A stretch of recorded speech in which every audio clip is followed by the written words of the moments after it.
My name is Emma Hudson, 32 years old, and I work as an emergency room nurse in Cleveland, Ohio. I'm used to chaos, blood, sirens, and the constant fight between life and death. But nothing in the hospital ever prepared me for what I saw when I came home after a brutal night shift. The house I grew up in, the house I nearly destroyed myself financially to save, looked like it had been robbed. Curtains gone, windows bare, silence pressing against the walls. And the note I found inside almost made me collapse on the spot. Before I continue, tell me in the comments where you're watching from. And don't forget to hit like and subscribe, because this story will prove how cruel family can be. I pushed the front door with my shoulder, the way I always did when my hands were too tired to lift the latch, and it swung open too easily. No soft clatter of keys in the bowl. No TV murmuring from the living room. Just a flat, unfamiliar quiet that felt like it had been sprayed over everything. My breath sounded loud, raw from the night shift. I said, "Hello," out of habit, and the word went nowhere, just folded into the silence. My shoes clicked on the hardwood. Each step echoed, a hollow tap that bounced back at me as if the house didn't recognize my tread anymore.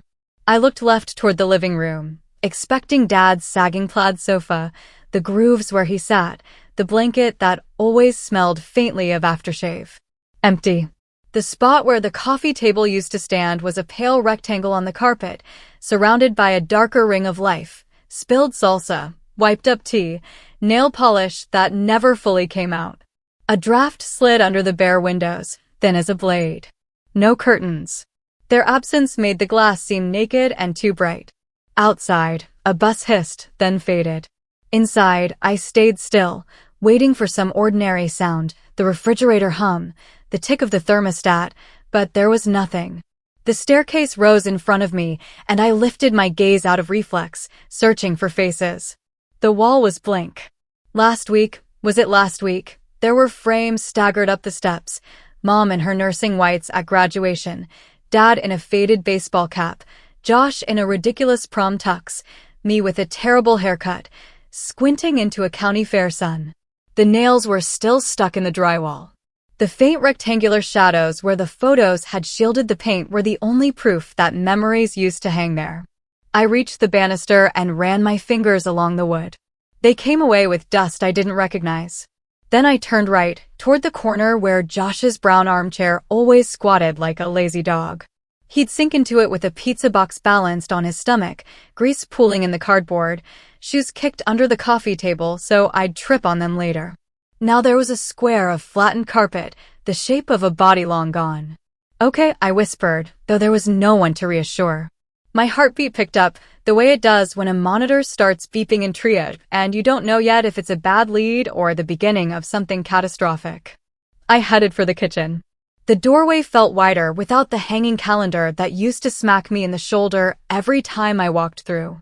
I flicked the light switch. The bulb worked, but the room did not. Cupboards with their mouths yawned open. Shelves were stripped. No plates, no mugs, no chipped cereal bowls with cartoon rims we were too old for 20 years ago. The drawer where we kept forks had a single paper clip and a crumb. I pulled other drawers, fast, as if I could catch something hiding, nothing but dust bunnies and the faint smell of cumin trapped in the wood. Even the rubber band ball we kept on a hook was missing. I moved down the hallway, the bathroom door stuck the way it always stuck. I braced my hip against it and pushed. The mirror over the sink reflected a face I barely recognized, gray under the eyes, hair mashed into a tired ponytail, hospital badge still clipped to my scrub pocket. I swung open the medicine cabinet, expecting the clutter that always threatened to avalanche. Dad's blood pressure pills, Mom's vitamins, Josh's antacids, my migraine tabs. Just bare metal shelves. I checked under the sink. Only a coil of pipe and the faint bleach smell of a life erased. My room was next. The door swung wide, too light in my hand without the weight of the robe that had hung there since college. The soft wedge of color where the bed had leaned remained on the painted surface, a shadow of a headboard. The nail that held my string of Polaroids was missing, but the tiny hole was there, accusing. I crossed to the window. No curtains. The paint around the brackets flaked where they'd twisted them free. Outside, my car sat in the driveway like an animal waiting for a door that would never open. Back in the hallway, I went room to room like a nurse after a code, checking vitals, confirming what I already knew. The silence thickened. And it wasn't peaceful.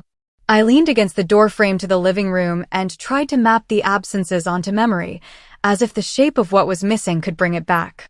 But it didn't. The envelope lay on the doormat like a dropped tooth, small, white, and almost innocent. I noticed it only when I turned to close the door, the lock clicking too loudly in the empty house. For a second I thought it was a flyer, some neighborhood newsletter that had slipped under the weather strip. Then I saw my name, written in my mother's hurried slant. I crouched right there on the rug's cleaner rectangle where furniture used to be and slid a finger under the flap. The paper gave with a fragile rip that sounded obscene in the silence. Inside, one sheet, torn from a notepad, perforations still jagged at the top. 3 lines. No date. No greeting. Thanks for paying off our debt, silly. Josh and I are moving to Arizona. The house has already been sold. Don't call us. I read it twice, then a third time, as if repetition could change the nouns, trade places between our and your, rename the state, soften the word silly into a joke. My knees gave. I wasn't dramatic about it. There was no cinematic collapse. My body just folded as if some internal joint had been unscrewed. I sat down on the floor, hard, the slap of my scrubs against the wood echoing back from the stripped walls. The paper trembled in my hand. I pressed my thumb to the ink to see if it would smear, if it was fresh, proof that this was a mistake I could chase. A text buzzed against my leg. I flinched so violently the note fluttered from my fingers and slid across the empty carpet square. My phone lit the room with a cold square of blue. Unknown number at the top, then the message, "Congratulations on the successful sale of your property. The deal will be closed in 20 days. I stared, not understanding the sentence the way it was arranged. Your property. Successful sale. Congratulations. The last word felt like a slap followed by a pat on the head. Another buzz came in, a contact card for a realtor whose name I didn't recognize, all smiles and a tiny thumbnail next to a slogan about making dreams come true. My brain tried to do the tidy ER thing, triage the facts, stack them in order. White envelope. Mother's handwriting. Realtor text. Congratulations. And then the meaning hit me, brutal and simple. I had covered the $425,000 to save this house. I had eaten vending machine dinners and taken double shifts and pawned pieces of my life, because that's what you do when your family is drowning and you're the one who knows how to swim. I had signed where they told me to sign, handed over what I had and what I didn't, to buy time, to keep a roof over our heads. And my mother and my brother, had stripped the place clean, sold it behind my back, and vanished to Arizona with a thank you note that called me silly. I wanted to stand, to do anything but sit in that open wound of a room, yet my legs felt like someone else's. I clutched the phone and read the text again, as if it might sprout a second paragraph. Mistake, wrong number, ignore this. Instead, the little bubble at the top offered a cheery link to view your closing timeline. My thumb hovered, then retreated. I was suddenly sure that clicking it would make the sale more real, or worse, reveal a signature of mine I couldn't remember giving. I tried to picture them doing it, the quiet scraping of frames off the stair wall, the soft thuds as boxes slid across the floor, Josh grunting while he lifted his armchair, my mother folding my sheets as if doing me a favor. Did they laugh? Did they hurry? Did they look around when they locked the door and think, good, that's done? The number $425,000 crawled across my mind. I saw it in fragments. The cashier's face when my card went through. The printout that said refinance at the top and smelled of toner. The message from the bank that I'd replayed to soothe myself to sleep, you're all set, Miss Hudson, because all set sounded like safety. I had translated every digit into hours at the hospital, into saline bags and adrenaline and the weight of a human hand on mine. And they had translated it into a moving truck and a new state. My phone buzzed again, a follow-up with a smiling house emoji. My throat tightened. I turned the screen face down on the floor. The silence rushed back in, thick and total, and with it the thud of my own pulse. The note was light in my hand, and I wanted to tear it, to shred the paper into confetti that would clog the vents and haunt them wherever they went. But the nurse in me knew better than to destroy evidence, even when the evidence burned. So I slipped the note back into its envelope, slid both into my scrub pocket, and picked up my phone to take a picture of the realtor's message. If they could reduce everything we were to a transaction and a thank you, I could at least collect the facts of the crime, what they took, what they said, and the exact moment the house I saved was sold out from under me. 6 months ago, my phone exploded with sound at 2 in the morning, the kind of ring that makes your heart shoot straight into your throat. I fumbled for it in the dark, knocking a water bottle off the crate I used as a nightstand. Emma, my mother sobbed before I could say hello, her breath jagged, her voice raw. We're losing the house. The bank is taking everything tomorrow. Your father got into debt. We owe $425,000. Do you hear me? $425,000. They'll lock the doors at 9 a.m. Please do something, please. I sat up in that tiny room I rented over a barber shop, the mattress on the floor squeaking under my knees. I pressed the phone tighter to my ear and tried to breathe. How? I asked stupidly. When? My mother mumbled about missed payments, about Dad's short-term investments gone wrong, about notices they had meant to show me, but kept thinking they could fix without involving me. Then the click of her crying went quieter, replaced by the flat efficiency she turns on when she wants results. You work at a hospital. You know people. There must be a way. At that moment, my own life was rubble.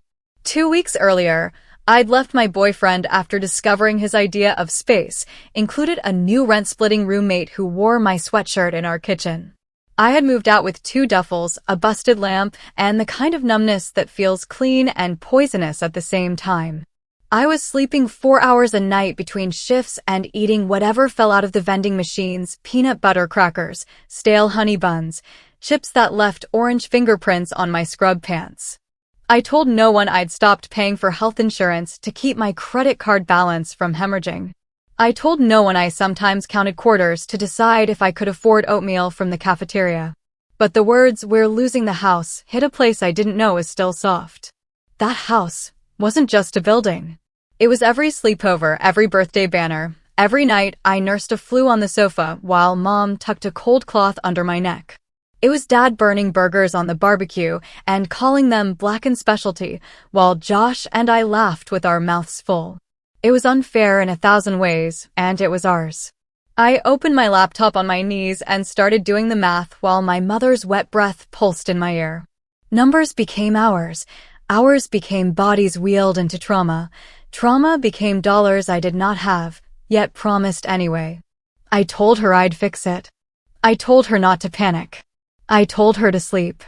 I hung up and stared at the ceiling, where plaster peeled like dry skin, and swallowed the truth that I would now be the bank.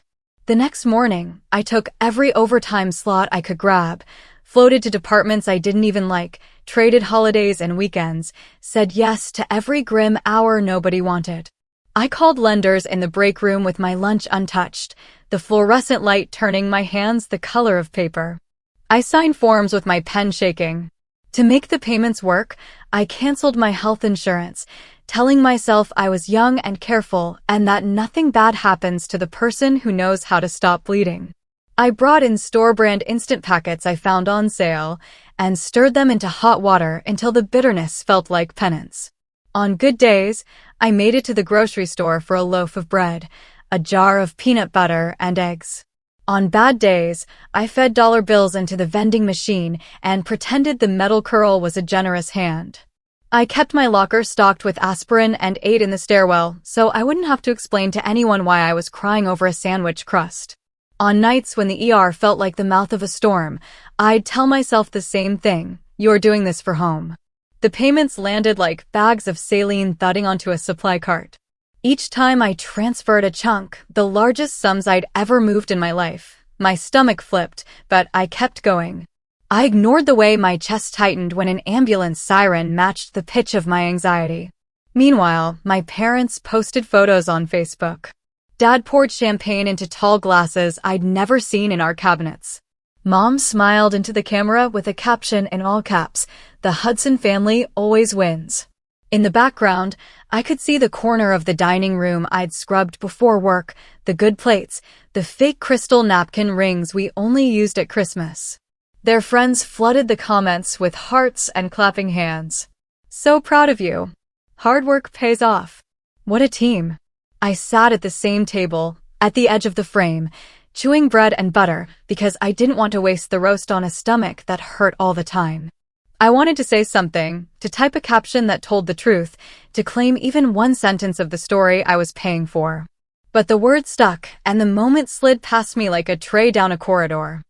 I wish I could say I trusted them. I wanted to. But the night mom called at 2 a.m., and I heard how easily "we're losing the house" rolled off her tongue. Something inside me snapped awake in a different way. In the ER, we learn to assume the worst until the labs prove otherwise. So I decided to do the same with my family. If there was a way to lose me in this process, they would find it. So I read. I spent breaks between double shifts devouring county recorder FAQs and Ohio property law blogs on my phone, sitting on a laundry cart in the supply room. I learned what a deed is, the difference between quitclaim and warranty, what consideration means besides romance, and how signatures aren't enough unless the right person stamps the right seal in the right place. I started building something quiet behind the frantic show of refinancing. Mom and Dad wanted a savior and a signature. And I wanted a safety net. The bank wanted us all at the branch to sign their stack, disclosures, promissory notes, the whole alphabet soup of papers that make regular people dizzy and compliant. I imagined the scene and worked backward. If they planned to pull the rug later, I needed the floor to be mine first. I drafted a document that looked utterly boring. The heading said Homestead Tax Adjustment and Family Occupancy Acknowledgement, a title dull enough to lull a room. The real text, prepared with help from a template I found and triple-checked against county guidelines, was a deed transferring title from my parents to me for nominal consideration. Not a transfer on death, not a contingency. An actual conveyance. It included a homestead exemption paragraph and a line about continued right to reside with my permission, so it read like a benefit form, not a surrender. I put the deed pages behind a cover sheet that looked like one more bank handout, stapled just off-center the way bank clerks always do it. There's a traveling notary who moonlights at our hospital on weekends. I asked questions in the break room like I was helping a patient with paperwork. I learned what they need, what they won't notarize, and how to keep things simple. Then I booked a legitimate notary appointment at the bank for the same hour as our refinance. No tricks there. The signature had to be real, the seal official. On the day, my parents arrived brisk and brittle, dressed like people meeting fate. Dad clutched a folder that smelled faintly of cigar and toner. Mom wore her pearls, the set she usually saved for church, as if jewelry could negotiate. The banker, young, eager, a tie too tight for his throat, slid forms across the desk. "We'll start with the disclosures," he said cheerfully. I nodded, initialed like a machine, and kept my voice level. Halfway through, I opened my folder. "Before we sign the tax adjustments," I said, tapping the cover page I designed to mimic the bank packet, "I brought the homestead acknowledgement I mentioned. It locks in the county benefit and makes it easier at tax time since I'm the one paying." I didn't look at them while I said it. I looked at the banker, who was grateful for anything that sounded like I was smoothing his process. Mom reached for the packet, then stopped, lips pinched. "Do we have to?" she asked. The hesitation flashed through her eyes like a match. Dad didn't even read. He scanned the bolded title, heard the words tax and benefit, and grabbed a pen. "Sign quickly," he muttered to Mom, already flipping to the signature page. "We're losing everything. Don't make this complicated." There it was, the urgency that had dragged me out of bed the first night, now aimed like a weapon at her doubt. The banker glanced at the notary plaque on the desk and nodded encouragingly. "If it's a county tax thing, getting it done now will help your file," he said, wanting the pile to shrink. I slid the deed to the top, keeping the cover page visible. The notary looked for IDs. We presented them. My parents signed on the lines I had made for them, their names blooming obediently in ink. I signed on mine as grantee. The notary stamped each page with that satisfyingly heavy thunk that makes paper feel like stone. Mom hovered over the seal impression with a tremor in her hand. "This is temporary, right?" she asked, still not reading the word convey embedded in the paragraph like a spine. Dad snapped, "Of course it is. Emma's being smart about deductions. We have to move." He turned to me, impatient, relieved. "Good. What next?" "We finished the bank's forms. And when we were done, the banker shook our hands like we'd just bought a car. "You should be all set," he said. He gathered his copies.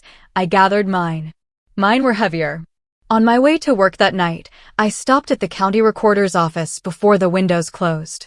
A clerk with glasses on a chain took my deed, checked the legal description against the parcel number, and asked for the fee. I paid with a card that would ache later. She slid the pages into a machine that scanned and stamped and made it official. "Recorded," she said, pushing a receipt toward me. The word landed like a heartbeat resuming. I didn't tell my parents. They were busy posting celebratory meals and captions about perseverance. I kept the stamped copy in a plastic sleeve in my locker, behind my stethoscope case, where only I would reach. Some nights, on the edge of a shift that felt like it might swallow me whole, I'd take it out and trace the raised seal with my thumb, like checking a pulse.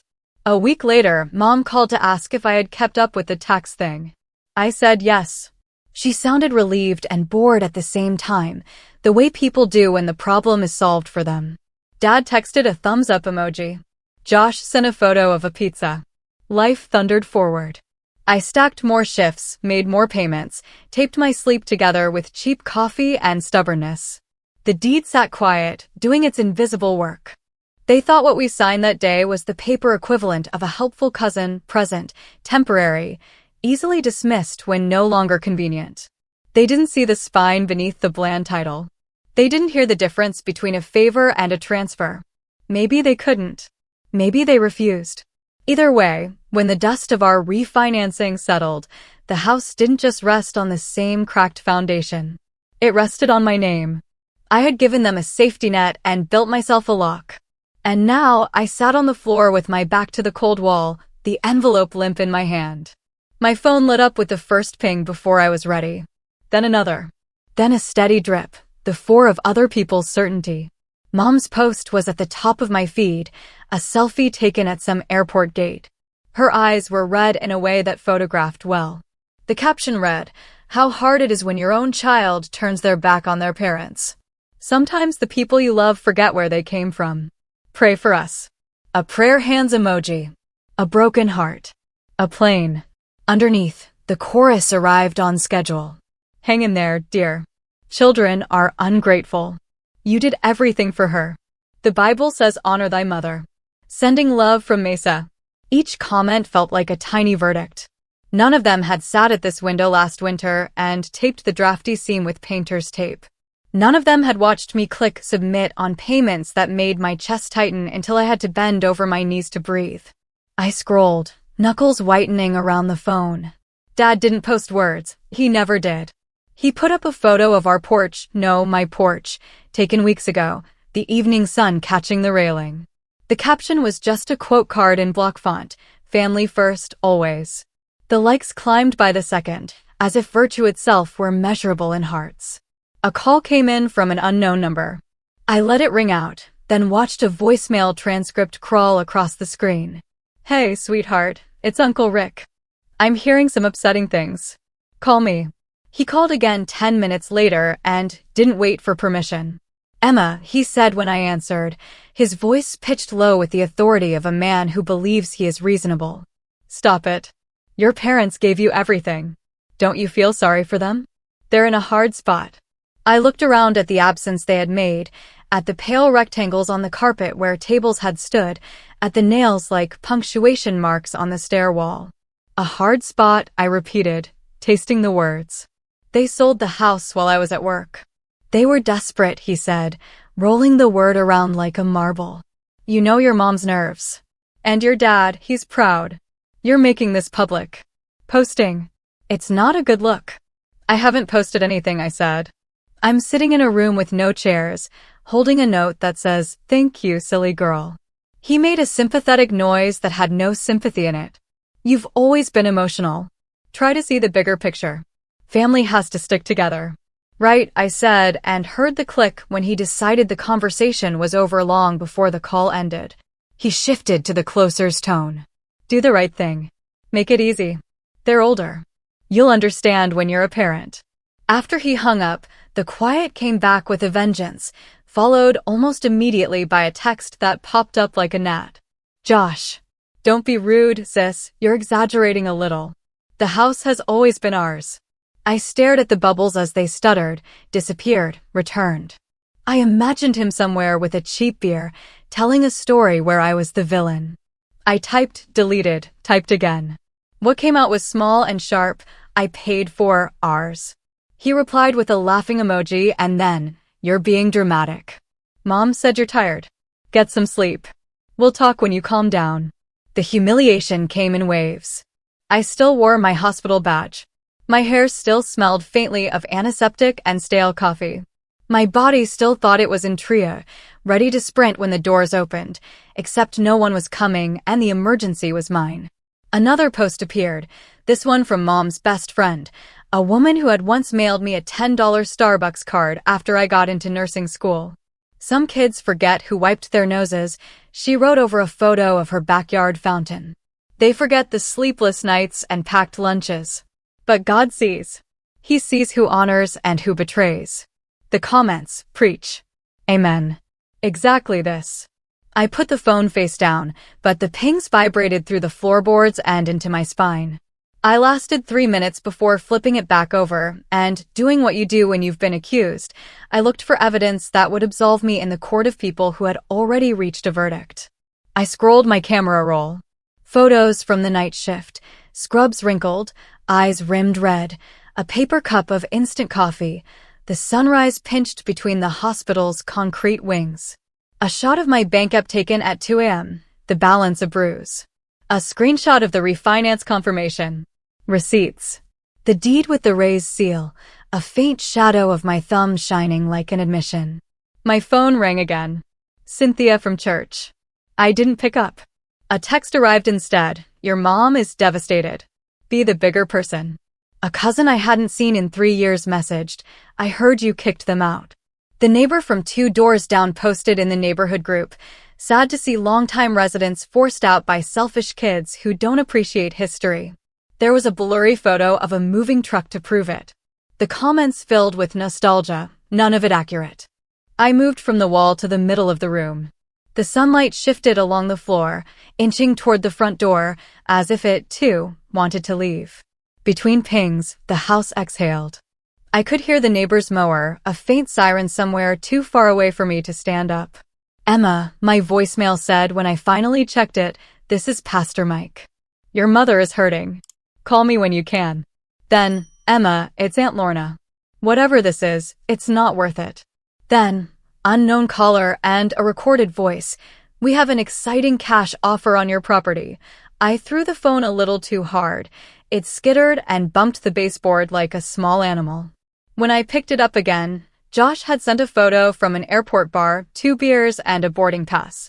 We're wheels up, his text read. Don't be mad. You know how Mom is. She'll calm down. I typed, she wrote don't call. I typed, you emptied my room. And you took my hair clips. The 3 dots came back, hovered, vanished. He had moved on to something that required laughter. By late afternoon, Mom posted another update. A sun through a plane window, the wing like a blade cutting sky. Caption, sometimes God asks us to release what we love. He will provide. Under it, another friend, your daughter will regret this one day. I didn't recognize the name, but I recognized the certainty. I made tea with water from the bathroom tap because the kitchen kettle was gone. I held the mug with both hands to stop the shaking, then sat cross-legged on the bare carpet as if I were a teenager at a sleepover. Toward evening, Uncle Rick texted a link to an article about filial piety with a thumbs up. I didn't click. The realtor sent another cheery update. We're on track. Let me know if you need movers. A stranger DM'd, is this your parents? I saw a post in a group. I put the phone down again and leaned my head against the wall until the cool plaster numbed the place where the pain knocked. I wish I could say I didn't care, that I knew the truth and that knowing was armor. But every ping got in. Every sentence chipped me.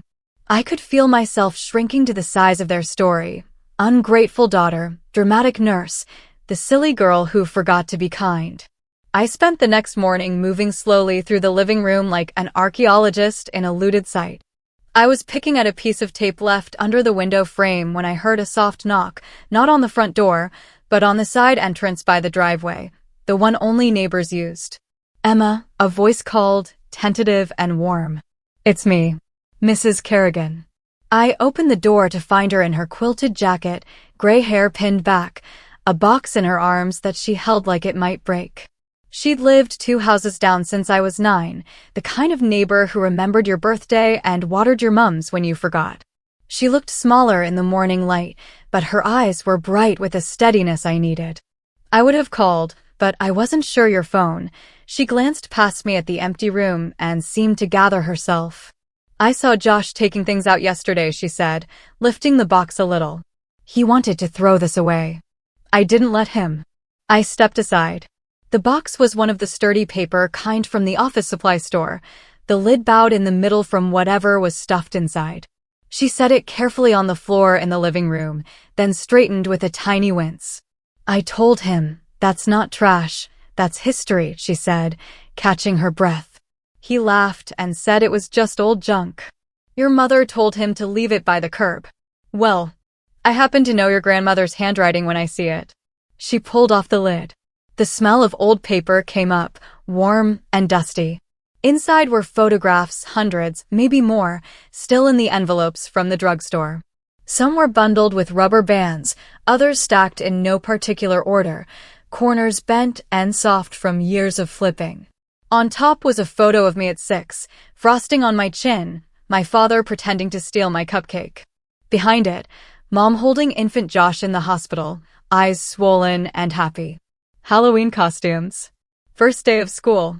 We were all younger and kinder in those squares. I saw Josh toss it into the trunk and then change his mind, she said, kneeling with me as I reached for the first bundle. He tossed it toward the trash can like it was nothing. I waited until he drove off. Took it myself. If that was wrong of me, well, it wasn't, I said, too quickly, my throat tightening. It wasn't wrong. We sifted. She passed me photos as if handing over small lives. The backyard slip-and slide, Dad's grill smoking, Mom's yellow sundress in a breeze. Tucked between 2 envelopes was an accordion folder labeled in my grandmother's careful script, Hudson House, mortgage and tax. Inside were receipts, newspaper clippings about interest rates, and a single Polaroid of the house the day my grandparents bought it. A for sale sign leaning slightly, my grandfather's grin splitting his face. People forget what it takes to keep a place standing, Mrs. Kerrigan said. They forget, or they choose to. We worked in silence for a while, the good kind, the kind that knits itself between 2 people without needing to be announced. When we reached the bottom of the box, she pressed my hand and stood. There's more I can't give you, she said, hesitant. But I can tell you what I saw. A man came twice last week, suit, slick hair. They spoke with him on the porch. Your mother smiled at him the way she smiles at pastors. He measured the front windows with a tape measure. Josh followed him around like a puppy. Thought you should know. I swallowed. Thank you, I said, and meant it in all directions, for the box, for the words, for the witness. She nodded, then added, her voice firm, if they try to say you abandoned them, I'll tell anyone who asks that you were here working and they were here packing. After she left, I sat cross-legged on the carpet and spread the photos around me in a halo of proof. I didn't know yet what they would prove to whom. I only knew that the house looked less like a corpse and more like a person with a history that could be named. I placed the accordion folder on the stack I'd started, the note, the realtor's text, the stamped deed, and now these papers that smelled like my grandmother's linen closet. The next day, around lunchtime, my phone lit with an unknown Ohio number. I would have let it go to voicemail, but a hunch nudged my thumb. Emma, a woman asked. The line cracked a little, like the call was crossing a long distance, even though it wasn't. It's Megan. I blinked, assembling the connection. Megan, my brother's on-and-off girlfriend, the one who sold vintage clothes online and made Josh feel sophisticated because she used words like curated. We'd never been close, but we'd been polite. She'd always looked at me with a mix of pity and respect that made me uneasy. "I can't be with him anymore," she said without preamble, exhaling into the phone. "Not after this." I waited. The house hummed with summer heat. "I'm sorry," she added, softening. "I shouldn't dump that on you. But I need you to know I have their correspondence. Emails. Screenshots. Printouts." Papers rustled on her end, proof in motion. "They've been discussing selling the house for months. Longer than they told you about the bank." It wasn't panic. It was planning. My hand tightened around the phone until the plastic creaked. "Megan," I said carefully, "are you sure you want to be involved?" "I'm done being quiet for him," she replied, a steadiness under the tremor. "He kept saying you'd understand. That you'd overreact at first and then forgive them, because you always do. He joked about cashing out of Cleveland. He called you our safety net with a badge." Her voice faltered, then sharpened. It made me sick. The room tilted a fraction. I sat down because standing suddenly felt like bragging. "What exactly do you have?" "A Google Doc with a timeline," she said. "Names of realtors they interviewed. Photos of the house from when you were at work. He took them to send to a stager. Texts with your mom about keeping you out of the loop until papers are filed." She paused, then added, apologetic, "There's a draft caption, too, for the post she put up yesterday. She wrote it last week. She just changed the date." I let out a sound I didn't recognize, half laugh, half sob. "A draft caption." "I know," she said, gentler. "It's a lot." She offered to send everything. "I printed backups," she added, almost sheepish. I didn't trust screenshots to be enough. "Email," I said, giving her my address. "And, if you're comfortable, drop the hard copies at my work. The ER desk will hold them under my name. Or I can meet you." "I'll bring them," she said. "I want to hand them to you." She hesitated. "I'm sorry, Emma. I didn't know what he was capable of when I met him. I thought he was just careless. I didn't know he'd be cruel." There was a long, shared breath on the line. I pictured the look she gave me last Thanksgiving, the one I hadn't understood, a warning folded into compassion. "Thank you," I said simply. An hour later, my email dinged like a clean bell. Attachments loaded, PDFs with dates and subject lines, images with timestamps, a thread titled Strategy that made my skin crawl. I didn't read them all.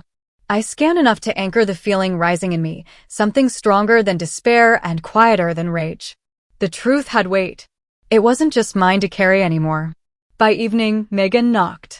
She looked tired in a way I recognized, misery without sleep. She handed me a manila envelope thick with paper, then hugged me like a person who knew exactly where the break was and how to avoid pressing on it. "I'll testify to what I heard, if it comes to that," she said, pulling back. "I'm not letting him rewrite this." After she left, I sat on the floor again and laid out the pieces the way I do with a patience chart when I need to understand the whole of them. Note, text, deed, photos, receipts, emails, printouts. Lines emerged where chaos had been. Words that had stung like accusations now read like cover. Other words, steady, boring ones like recorded and timestamped, began to glow. For the first time since I opened the door to the stripped house, I felt something I could stand on that wasn't shame or fury. It was the sure-footedness that comes when the facts are finally gathered, labeled, and held to the light. I took the manila envelope and the stamped copy of the deed and drove to the county title office with my hands at 10 and 2, like a student driver who can't afford a mistake. Megan's printouts sat on the passenger seat, a quiet army. I parked by the brick building with the broken clock that always read 11:42, paid for an hour of parking I couldn't really spare, and walked in through the glass doors that whooshed like a hospital's, but smelled like paper and carpet cleaner instead of antiseptic. At the counter, a woman in her 50s with a nameplate that read T. Barnes looked up from a stack of files. She had readers perched on her head and the calm of someone who had seen every version of urgent that bureaucracy allows. "Can I help you?" she asked. "I hope so," I said, laying the deed flat, then adding the realtor's text printed on paper and the screenshot of the congratulations message. "My name is Emma Hudson. I believe there's been an attempt to sell my house without my consent. I need to confirm what the record shows. She pulled her glasses down, skimmed the deed's heading, and then slowed when she reached the legal description. Her finger traced the parcel number like she was reading Braille. Do you have ID? I passed over my driver's license and my hospital badge without meaning to. She smiled at the badge, slid back the license. Give me a minute, Miss Hudson. She rose with the deed and disappeared behind a partition. I stood still as a post, listening to the hum of the copy machine and the faint clack of a stapler 2 desks over. A man at the far end argued about a fence line in a voice that wobbled with 70 years of stubbornness. The clock on the wall insisted it was 11:42. When Ms. Barnes returned, she had a printout and the deed in a clear sleeve. She spoke carefully, like a nurse explaining hard news in plain words. According to our records, and according to this deed you recorded, she tapped the embossed seal, you are the sole owner of the property. Any purported sale that did not include your signature is invalid. Something in my chest loosened. Not joy, just the kind of release that follows proof. So if a buyer thinks they bought it. They didn't, she said, firm but not unkind. Title cannot pass without the grantor. You did the right thing recording this. It's clean. It's notarized. She peered over the glasses again. You'd be surprised how many families try to paper over trouble with bad paperwork. I wouldn't, I said, and my voice shook just a little. She slid the sleeve toward me. If you receive more notices, bring them. If anyone tries to file something that affects your interest, it will flag here first. You can also put a courtesy alert on the parcel so we call you before we record anything suspicious. She scribbled a number on the printout. This is our examiner's line. Tell her Barnes sent you. Thank you, I managed. On my way out, I sat in my car and let the air conditioning blow directly into my face until the spinning stopped. The word invalid repeated in my head like a clean EKG strip, steady, undeniable. I took a picture of the printout and texted it to myself, to the cloud, to an email I hadn't used since nursing school. Redundancy felt like breathing. By late afternoon, the phone started to vibrate with a different kind of energy. The realtor called first chirpy, then confused, then brittle when I said the sale could not proceed. I told her politely that any communication should be in writing. Then my father's number flashed across the screen, and a flood of old reflexes surged. Answer, soothe, fix. I let it go to voicemail. He called again. This time, a new number appeared, an attorney's office. I answered. Miss Hudson, a calm male voice said. My name is Daniel Fowler. I represent Gregory and Linda Hudson. They've asked me to join a call to clarify some misunderstandings. There was a beep, then my parents on the line, layered and loud, Dad already mid-sentence, Mom breathing like she'd been sprinting. Emma? Are you there? My mother asked. I'm here, I said, my own voice steady in a way that surprised me. Dad didn't wait. She tricked us, he exploded, words landing like doors slammed down a hallway. It was a forgery. That tax thing, whatever she shoved in front of us, she lied. She's stolen our home. Our home. I could hear papers rustling, the theater of outrage. I could see him red-faced, using volume as evidence. I said nothing, because there was nothing to say to a hurricane in the first minute of landfall. Mr. and Mrs. Hudson, Fowler said evenly, let's proceed carefully. I've reviewed the document your daughter recorded. It is a deed, signed by both of you, notarized, and accepted by the county. The notary seal is valid. The legal description matches the parcel. All rights belong to your daughter. Mom made a sound that wasn't quite a word. Daniel, she tricked us, she said, switching to the pleading tone she reserved for authority figures. She said it was a tax benefit. She knows we're not good with papers. She knows her father trusted, her voice broke, regrouped. Emma, we're your family, how could you? I swallowed, felt the edges of the deed through the phone case like a talisman. The attorney waited. Dad muttered something about intent and poison, and I'll take this to the news. Fowler remained calm. Intent doesn't change execution, he said. The notary verified your identities. You signed and acknowledged. There's no forgery here. Lies. Dad snapped. You're siding with her because she's young and female. She's playing victim. Fowler continued as if reading from a water-worn statute. Legally, the chain of title vests in your daughter. Any contract to sell that lacked her signature is void. I recommend you cease further representations to third parties to avoid exposure." My mother cried then, the kind of crying that had once unstrung me in a second. "Emma," she whispered into the metal distance between us, "we are your family. How could you?"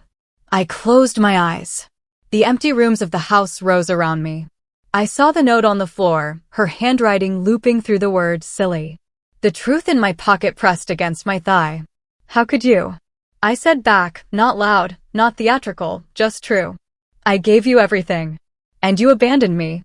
For a beat, there was nothing. Air. Then my father's anger tried to reignite, sputtered at the lack of oxygen. "You think you're clever?" he asked, grasping for safer ground. "You think a stamp makes you right?" "It makes me the owner," I stated. Fowler cleared his throat, professional. "I'll follow up by email with a summary and my recommendation that all parties refrain from further unilateral action. Mrs. Hudson, Mr. Hudson, any future communications should be through counsel." "We don't need," Dad began. "You do," Fowler said, not unkindly. They kept talking at me for a while after that, as if volume could reverse a seal or Facebook could edit a deed. I let the words pass over me. When the call ended, I sat on the floor by the window and watched the late sun slide up the wall to where a curtain used to catch it. My phone lay quiet at last. On the coffee table's ghost, I set the stamped copy of the deed, the title office printout, and Megan's envelope. Paper on paper. Proof on proof. The house felt different in that moment, still empty, but restored to its outline. It wasn't a victory parade. It was exposure. The act of laying something to light and not turning away. I changed the locks the next morning, the way you change a password after someone breaks into your email. The old brass deadbolt felt flimsy in my hands, like something from a stage set. The new one slid in with a satisfying click, heavier, certain. I stood on the porch with the tiny bag of old keys in my palm, then dropped them into a coffee can and set it on the highest shelf in the garage like a retired danger. After that, I called a locksmith anyway and asked him to check my work. He nodded at my choice, tightened a plate, and showed me how the smart keypad worked. Numbers glowed blue under my fingertips. The door beeped, then sealed. I repainted the walls room by room, rolling color over fingerprints and ghosts. The living room went from tired beige to a soft gray that didn't apologize for itself. I taped off the baseboards and put a podcast in my ears and worked until the old brush clumps fell like confetti. In the hallway, each stroke erased the shadows of frames that weren't mine anymore. In my bedroom, I chose a calm green because I wanted to know what calm looked like when it dried. Paint has its own smell, sharp but hopeful, like the beginning of something you can point to. I opened the windows. And for the first time since the silence began, the house smelled like air moving. I bought a modern security system that chirped to life with a voice that sounded vaguely maternal. Sensors on the windows, HD cameras at the corners, an app that sent me a message when a squirrel darted across the porch. I walked the perimeter with the installer and learned the names of my own entry points like a body diagram: back slider, garage side, basement hatch. That night, I slept with my phone face up and the system armed, and when it told me all secure, I believed it. Word spread at the hospital the way it always does when one of us is bruised by life. My colleagues started showing up after shifts with mismatched furniture they swore they were sick of tripping over. A nurse from pediatrics brought a mid-century coffee table with a water ring she apologized for. Another dragged in a sofa the color of oatmeal that became perfect once I threw a navy blanket over it.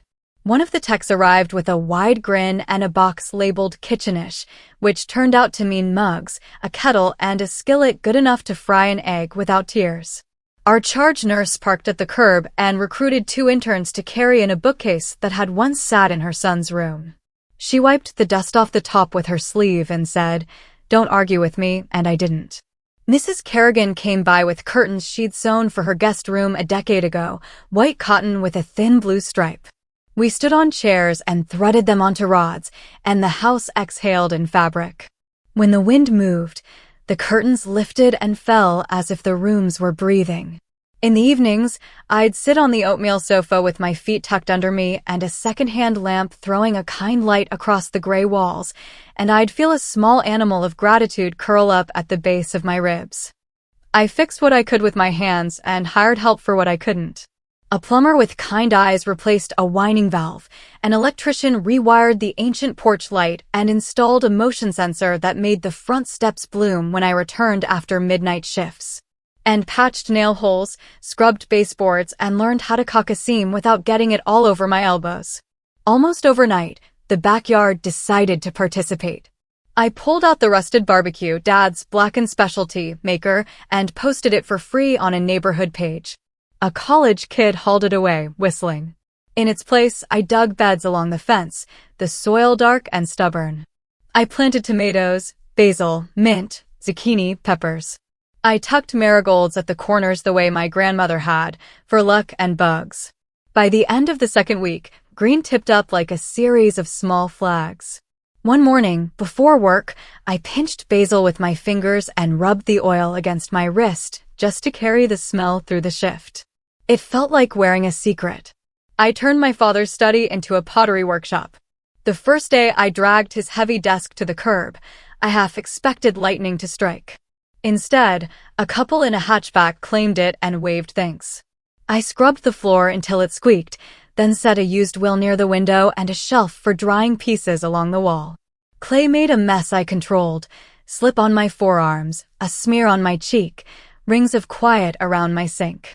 On days off, the wheel hummed while I centered and pulled, and time did that lovely trick where it both vanished and gave itself back. My first bowls were lopsided, earnest. But I liked them better than perfect. I took in a nursing student for the guest room, a second year named Lila, who was too proud to admit her commute was eating her alive. She showed up with a backpack and a plant named Theo and stood in the doorway like someone who couldn't believe her luck. "Pay me what you can," I told her, "and wash your dishes." She paid on time, washed more than hers, and asked questions no one had encouraged her to ask out loud. At night, I quizzed her on meds at the kitchen table. On weekends, we repotted Theo into a slightly classier pot and laughed when we got dirt on the curtains. Mentoring her stitched something back together in me I didn't know had torn. A month passed in color and ordinary noise. The whir of the security system calibrating, the click of Lila's keyboard, my own footsteps no longer echoing like an accusation. I cooked, badly at first, then with a little swagger when the zucchini got out of hand. People started coming by just to sit, bringing their own stories, none of which they tried to wedge over mine. It rained on a Sunday afternoon, a slow, serious rain that made the backyard look like a postcard from another season. I was in the workshop cleaning a splash of slip off the baseboard when the doorbell rang. The camera feed popped onto my phone, two figures at the porch, soaked through, a single rolling suitcase between them. My thumb hovered. I went to the door anyway. When I opened it, I kept the chain on, a metal inch of boundary. My parents stood under the eave, both smaller than I remembered. My mother's mascara had bled into soft shadows. My father looked like someone who'd borrowed his own coat. "We lost everything in Arizona," my mother whispered, raw and theatrical all at once. "We have nothing." For a heartbeat, the old reflex rose. Bring them towels, bring them in, bring my childhood back to the table and feed it soup. Then the reflex met the note I had read until I could see it with my eyes closed, and the images canceled each other out. I unhooked the chain and opened the door just a second, enough to make sure my voice didn't bounce off wood. "I was left with nothing once too," I said. "Because of you." And I closed the door without looking back. The lock slid into place with a sound that didn't ask for permission. Through the door, water dripped, footsteps shifted, a suitcase handle clicked. The camera showed them standing there too long and then not. After they left, the rain relaxed into a mist that made the basil smell like a promise. I went to the backyard and checked the tomatoes for splitting. I pinched a sucker, tucked it into damp soil, pressed it down with 2 fingers. Theo watched from the kitchen ledge like a leafy judge. Lila came home from her shift with a bag of day-old bagels and a grin like the sun. We ate in the living room with our feet on the coffee table and basil torn onto cream cheese, the house bright around us. Sometimes I see my parents in photos at distant relatives' houses.